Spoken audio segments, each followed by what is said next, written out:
Hello everyone, this is That Film Channel. I'm your host Matthew Walters. Titane is the second feature film directed by Julia, second name here because I will butcher it, and is set to release in the UK on the 31st of December.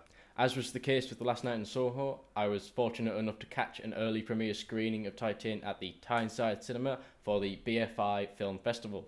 Now, I haven't seen the first film by this director, Raw. I will get on that as soon as humanly possible. The film is a French body horror flick, and a brief synopsis of the film is a woman who has killed quite a few people, goes on the run, and pretends to be a guy's missing son who has been missing for about 10 years. In addition to hiding her true identity, she is also pregnant throughout the film, which causes significant problems. Now, there is a part of the film that I can't really address without giving any spoilers, so I will be issuing a spoiler warning because it is a while until the film actually comes out. You know, I didn't think I needed therapy before going to see this, but now I'm thinking maybe I should reconsider. This is a very uniquely fucked up film, which in this day and age is quite hard to say. Now, on the whole, I had a great experience watching it. I would love to go see it again. I thought the main actress, who again, I'm not going to try and pronounce the name because I will butcher it, so I will put it here or here, wherever I feel like in the edit. The film is beautifully shot and has a very steady pace. There was not one dull moment within the film, and it's one of those films that have you very much anticipating what's about to happen next or how it's going to happen. The relationship between the two main characters within the film were quite tense, and I really enjoyed whenever they were both interacting on screen together. It really had me gripping my seat.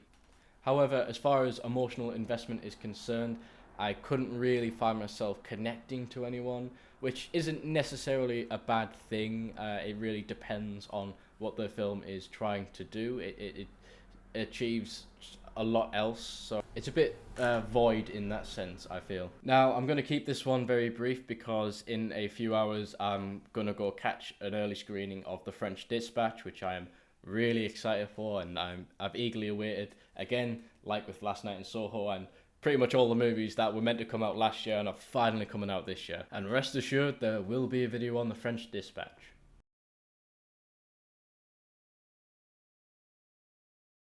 Alright, so now we're getting into spoiler territory, and there's only really one major spoiler that I want to get into. So, for those of you who have seen it or don't really care, here you go. So, as I mentioned before, the central character is pregnant throughout the movie. However, what I didn't mention was that how she was impregnated, and there's no easy way to say this. She was shagged by a car. There you go. She was impregnated by a vehicle. And it is a very weird scene, you might have guessed. Now, I can't really make up my mind on how I feel about this. On the whole, I feel it could have done without this because not a lot is really done with it, apart from the particular body horror elements. Anytime she's, undressed or she's trying to get rid of it, essentially, there's a lot of fucked up stuff with that. So it's important in that sense. It does gross you out. There's points where there's oil coming from her belly, and she tries to give herself an abortion, which is a very fucked up scene. Again, it's a fucked up film. The few people who do actually see her in this state, and they never address it at all in the film. No one goes, what the fuck? Everyone's just kind of like, oh, you're pregnant. And for most of the movie, I was trying to make my mind, I'm like, is this just something that's happening inside the character's head? I mean, she pretty much is a psychopath anyway, so I thought, oh, it may turn out that, it wasn't even real, or that she is pregnant, but it's just a normal child. But no, it is a car baby, I guess. And at the very end, she does end up giving birth, and yes, it is a metal baby, essentially. And it does kill her, which, I wasn't surprised, but I think the film may have fared better if it was just a regular pregnancy and she didn't want it. In many ways, I think that would have been more horrifying, as mentioned with the attempted abortion scene. I think it would have had a much deeper impact, but instead the filmmaker goes for this very weird portion, which I'm not sure how I feel about it. I enjoyed watching it, but I'm not quite sure what the intention was. You know, if you're going to do something like this, I would have hoped to have played around with it a bit more. Maybe, you know, someone finds it, or the people who do find it are sort of like, what the fuck is happening to you? But again, no one really does that. No one seems to mind. It almost seems like this is a normal thing. Like, I guess car babies just exist in this world. One thing I should have pointed out is that Alexia, at the start of the film, when she's a child, is in a car accident involving a metal plate getting stuck in her head.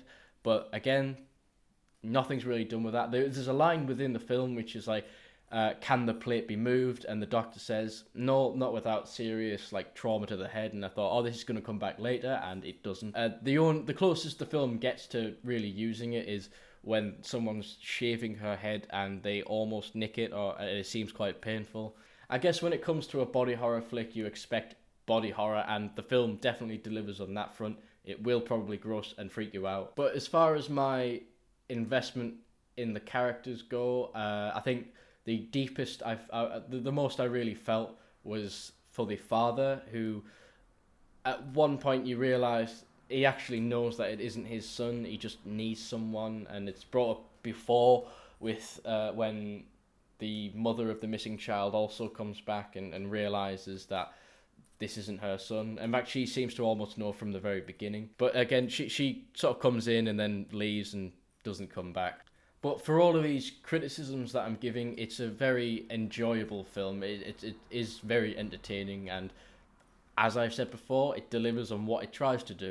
For people easily freaked out by this kind of stuff, maybe the film isn't for you, but it's a good October flick. In fact, I think this film really should be set to release this month instead of the new year, at least in the UK. I don't really know about other countries. But for all the criticisms I've given it's almost, you know, more personal opinion, although there are a few things that I do think could have maybe done better. But at the same time, making a film is really difficult, and I really have to give credit where credit's due. The casting, the cinematography, the general film is a pleasure to watch. Maybe pleasure isn't the right word. Anyway, I'm looking forward to seeing Raw, her feature debut, and I'm looking forward to see her future films. So if you're into horror or just weird shit, this is definitely the film for you. I would definitely recommend go seeing it. So yeah, that's my thoughts on Titane. And for those of you who have seen Titane, let me know your thoughts in the comments. I would love to go into a discussion about the movie and get some other opinions or thoughts. I want to hear from you. Yes, you.